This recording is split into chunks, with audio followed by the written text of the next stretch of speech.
Hello dear friends, कैसे हो आप लोग। आई होप कि आप लोग स्वस्थ और मस्त होंगे। आज मैं आप लोगों को यूपी डीएलएड का फर्स्ट सेमेस्टर का जो हम लोग का पहला पेपर है वो है बाल विकास का। तो उसके सिलेबस को आगे बढ़ाते हुए टॉपिक का डिस्कशन करूंगी। तो आज हम लोग की बाल विकास की कौन सी क्लास है? 14वीं क्लास है। अगर अभी तक आप लोगों ने उन 13 क्लास को ना देखा हो तो उनको देख लीजिए जाके, और प्रॉपर वे में बहुत अच्छे तरीके से नोट्स भी बनाते चलिए। ओके, तो चलिए आज की क्लास को मैं आप लोगों की स्टार्ट कर रही हूँ।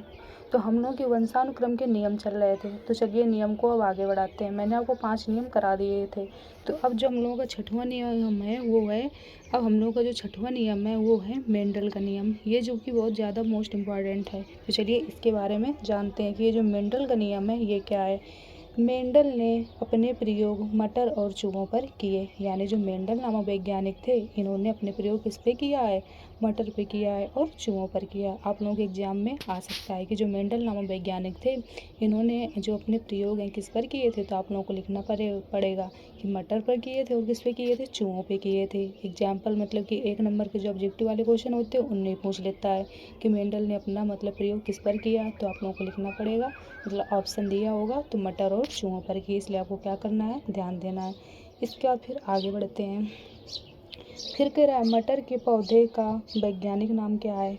तो मटर के जो पौधे है, मतलब मटर के पौधे का वैज्ञानिक नाम होता है पायसम सटाइवम। तो आप लोगों को ये भी याद रखना है कि जो मटर का मतलब जो मटर होता है इसका जो वैज्ञानिक नाम है यानी बोटेनिकल नेम वो क्या होता है? पायसम सटाइवम। ठीक, तो जो अब चलिए आगे बढ़ते हैं। इसके बाद इसमें भी जो आते हैं वो आते हैं, पहला प्रभाविता का नियम, दूसरा आता है पृथक्करण का नियम, तीसरा आता है स्वतंत्र अपीवन का नियम। यानी जो मटर के नामक मतलब जो मटर का पौधा है तो जिसमें नियम होते हैं, तो इसमें किस प्रकार के 3 नियम होते हैं। एक तो आएगा प्रभाविता का नियम, दूसरा आएगा पृथक्करण का नियम और तीसरा आएगा स्वतंत्र अभिवन का नियम।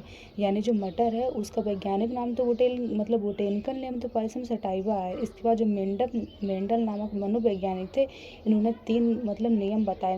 क्या क्या बताया? पहला बताया प्रभाविता का नियम, दूसरा बताया पृथक्करण का नियम और तीसरा बताया स्वतंत्र आव्यूहन का नियम। तो चलिए अब आगे बढ़ते हैं।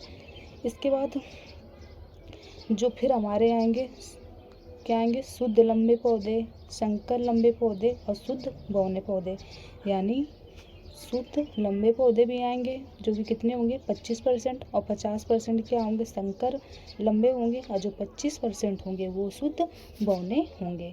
तो जो मतलब मेंडल नामक मनोवैज्ञानिक हैं इन्होंने जो अपने प्रयोग है वो किस पे किए? मटर के पौधे पर किए। तो इन्होंने देखा कि जो इनको प्राप्त हुआ तो 25% तो इनको लंबे पौधे शुद्ध प्राप्त हुए, और जो 50% थे वो संकर लंबे पौधे प्राप्त हुए। इसके बाद जो 25% थे वो शुद्ध बौने पौधे प्राप्त हुए। ठीक, तो आई होप कि आप लोगों को यहाँ तक चीज़ें समझ में आ गई होंगी। तो चलिए हम लोग आगे बढ़ते हैं।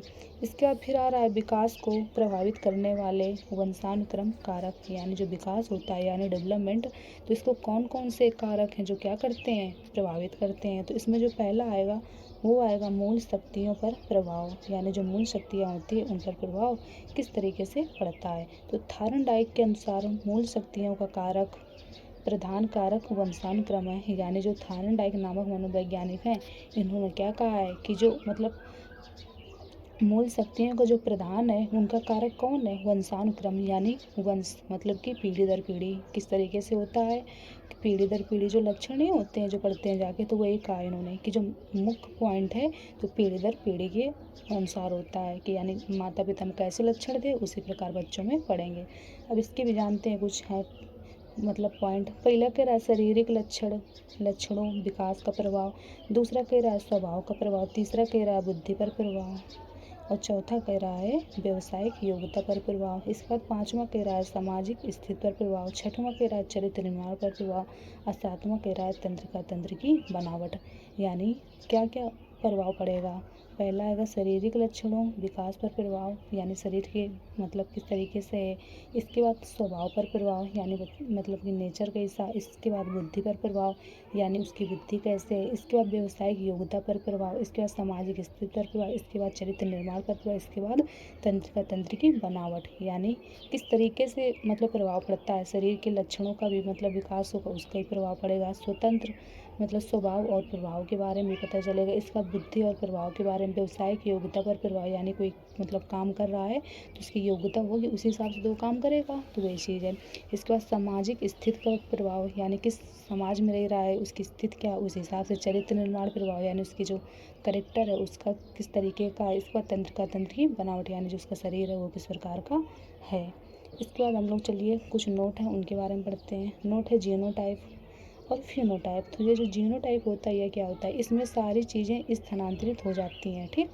और जो फिनोटाइप होता है, जिन चीज़ों को हम देख सकते हैं या जो दिखाई देती हैं वो क्या कहते हैं, फिनोटाइप कहलाती हैं।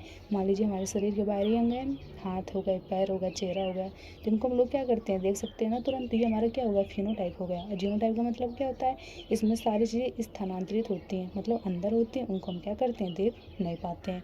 तो आई होप कि आप लोगों को यहाँ तक की क्लास बहुत अच्छी तरीके से समझ में आई होगी और आपने क्या किया होगा, प्रॉपर नोट्स भी बना लिए होंगे। तो चलिए एक बार मैं आपको फिर से क्लास को क्या किए दे रही हूँ, रिवीजन करवा दे रही हूँ। तो आज की क्लास में मैंने आपको पढ़ाया मेंडल का नियम के बारे में, यानी जो मेंडल नामक मनोवैज्ञानिक हैं इन्होंने नियम दिए। तो क्या नियम दिए हैं, मेंडल ने अपने प्रयोग मटर और चूहों पर किए। तो सबसे पहली चीज़ तो आपको ये याद रखनी है कि जो मेंडल नामक मनोवैज्ञानिक हैं तो इन्होंने अपने प्रयोग किस में किए हैं, तो मटर में किया है और किस में किया है, चूहों पर किया है, ठीक। किस पे किया है, मटर पे किया है और चूहों पर किया है, ठीक। यानी जो जानवर है वो क्या है, चूहा है, और जो वो क्या मतलब पौधा है वो क्या है, मटर है। तो आप लोगों को याद रखना है कि जो मेंडल नामक मनोवैज्ञानिक हैं तो आज अगर कि किस पौधे पर किया है तो आप लोगों को याद रखना है कि मटर के पौधे पर किया है, ठीक। मतलब मटर के पौधे पर प्रयोग किया है। चलिए अब आगे बढ़ते हैं। इसके बाद कह रहा है मटर के पौधे का वैज्ञानिक नाम, यानी जो मटर का पौधा होता है तो इसका बोटेनिकल नेम क्या होता है, पाइसम सटाइवम, ठीक। तो यानी मटर का बोटेनिकल नेम क्या होता है, पाइसम सटाइवम। अब इसमें भी है जो पाइसम सटाइवम, तो इसके अंतर्गत भी क्या क्या प्रभाव देखने को मिले, प्रभाविता का नियम, पृथक्करण का नियम, स्वतंत्र अभिवन का नियम, यानी 3 प्रकार के नियम देखने को मिले। प्रभाविता का नियम, यानी जब मटर के पौधे पर मेंडलीव नामक वैज्ञानिक ने प्रयोग किया तो कुछ मतलब लक्षण हुए जो प्रभावित हुए। इसका पृथक्करण का नियम, स्वतंत्र अभिवन का नियम, यानी इनको 3 प्रकार की चीज़ें क्या हुई, दिखाई दी। तो जब इन्होंने मतलब खोज की, प्रयोग किया इसमें, तो 25% इनको शुद्ध लंबे पौधे प्राप्त हुए। लंबे मतलब कैपिटल टी।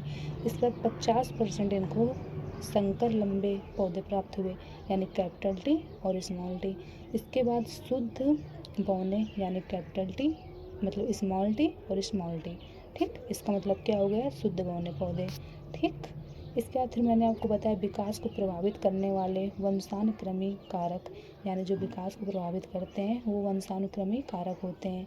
इसमें भी है तो क्या है, मूल शक्तियों पर प्रभाव, यानी कुछ मूल शक्तियाँ होती हैं उनका प्रभाव किस प्रकार पड़ता है।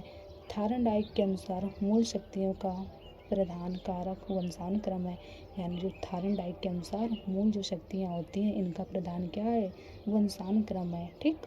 तो इसमें जो पहला आया वो आया शारीरिक लक्षणों का विकास पर प्रभाव, दूसरा आया स्वभाव पर प्रभाव, तीसरा आया बुद्धि पर प्रभाव और चौथा आया व्यावसायिक योग्यता पर प्रभाव।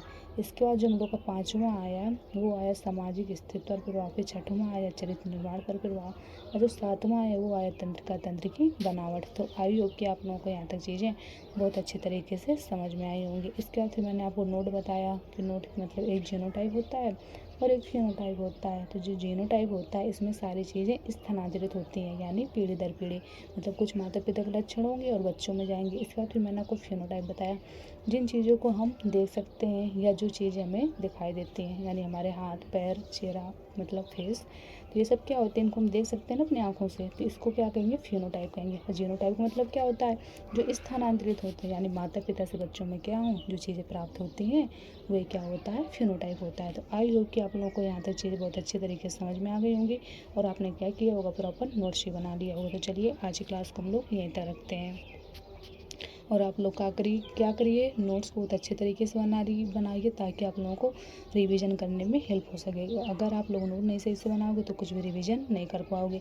इसलिए आपको क्या करना है, क्लास भी क्रम से ही देखना है और नोट्स भी क्रम से ही बनाते चलना है, और थोड़ा थोड़ा पढ़ते चलेंगे तो आप लोगों को एग्ज़ाम टाइम में दिक्कत नहीं होगी। और मैं आपको बिल्कुल एक एक टॉपिक उठाती हूँ, बहुत अच्छे तरीके से डिस्कस करती हूँ। इससे आप लोगों को क्या होगी, कोई भी चीज़ इधर उधर ना हो पाए, ठीक। इसलिए आपको क्या करना है, बहुत अच्छे तरीके से समझते चलना है। अब जो वीडियो है इसको दोस्तों तक शेयर करिए, जिससे क्या हो, उनकी भी हेल्प हो सके। और चैनल को लाइक और सब्सक्राइब करिए, जिससे आने वाली नोटिफिकेशन टाइम टू टाइम मिलती रहे। और अगर अभी तक आप लोग हमारे टेलीग्राम चैनल से नहीं ऐड हुए तो उससे भी हो जाइए। उसकी जो लिंक है वो नीचे डिस्क्रिप्शन बॉक्स में पड़ी है, जिससे आप लोगों को क्या हो, वहाँ पर भी टाइम टू टाइम नोटिफिकेशन मिलती रहे।